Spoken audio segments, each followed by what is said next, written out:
Rachel, we're going to do the Unboxed 11. So totally up to you. Answer it however you want. No pressure. I've had a million different answers in a million different ways. So we'll just get into it, okay? Oh, I'm excited. Yes. First question, favorite time of the day? Oh, it have to be in the evening. I'm a night owl, and that's sort of the only time that I stop because my day is usually really full on. And even if I get home from training at like 10 o'clock, I like to just sit on the couch for a tiny bit and just chill out and, yeah, I suppose reflect on the day and start worrying about how long it's going to take me to fall asleep and all of those wonderful things. Classic, fair. Okay, question two. What is the best compliment you've ever received? It's not one specific one, but when I retired, I got, comments from people all around the world.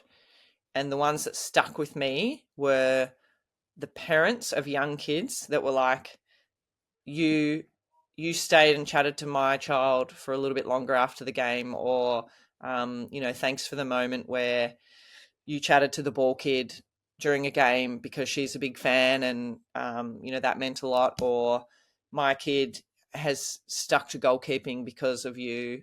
Like, they were the ones that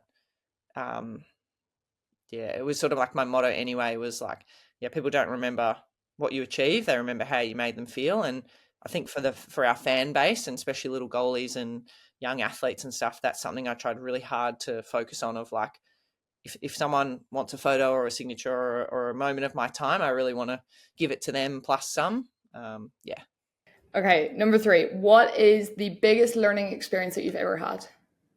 Yeah, I've shared a couple with you. I think going through the belief work, learning to sort of believe in myself and understand who I am as a person. Yeah, I'll go with that one. I think that's really impacted me in so many ways, not just as an athlete, but as a person. And now it gives me a tool that I can help other people with, because it makes me pretty sad to think how many people don't have that, or that view of themselves, especially high level athletes, even ones that have played at the top of their game for years. They're still very self-deprecating and don't have that belief. So yeah, I'll go with that one. What makes you smile the most?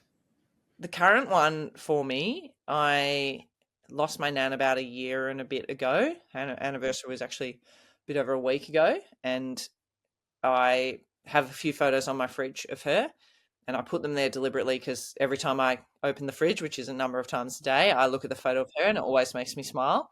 Um, yeah, I had a really close relationship with her, and thankfully after I retired, I stayed in Perth for a bit, but then moved back in time to get 6 months with her, where I was, helping with her care, and just got some real quality time for the 3 years leading up to that.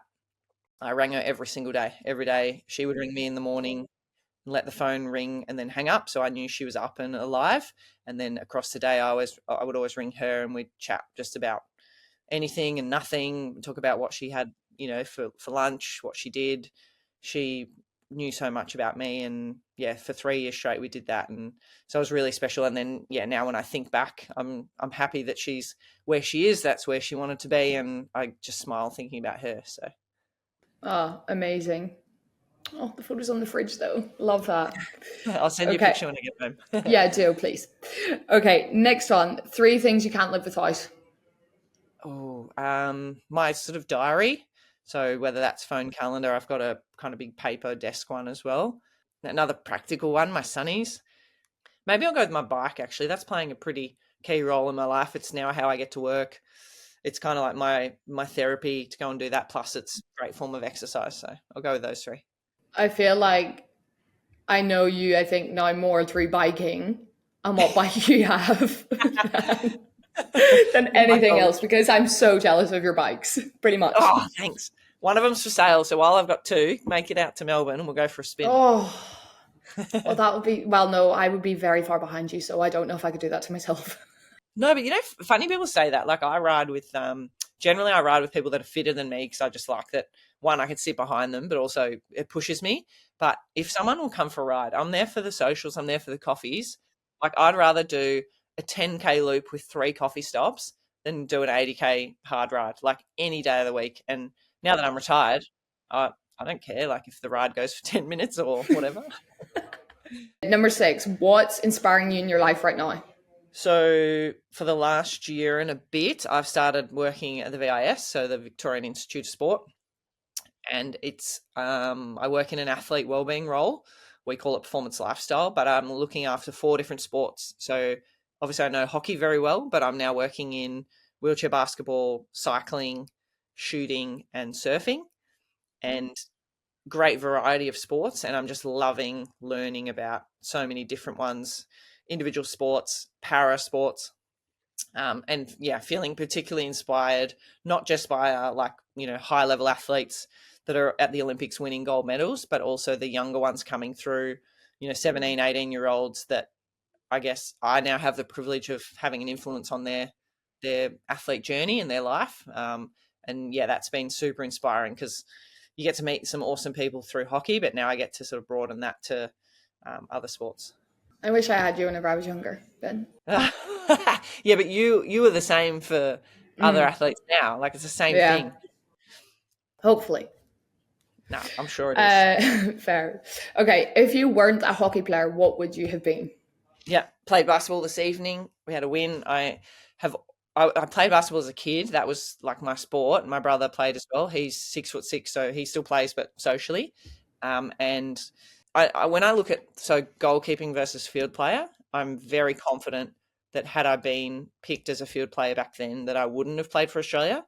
Whereas basketball, I think, had I been picked in the state team then and kept going, I feel like I could have played basketball for Australia. I mean, you never know, but you have to have the belief in yourself. Well, that's it. And I think the reality of like hockey field players have to have a really good engine, being physically, aerobically fit is so important. Whereas my body, my genetic makeup is more short, sharp, agility, sprint, and that's suitable for basketball, whereas hockey, less so. Question 8. What is the biggest misconception about you?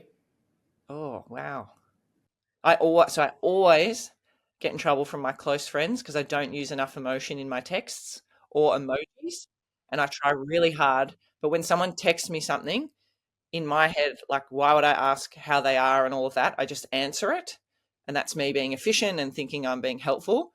But then sometimes I get like are you okay, or what's wrong, and it's like that was really clear and nice and appropriate in my head, but not for them. So I try really hard with that, but I'm still not quite there yet. So yeah, I guess people think that I'm either angry or upset or I don't know, all of those things, when in fact I'm just being efficient.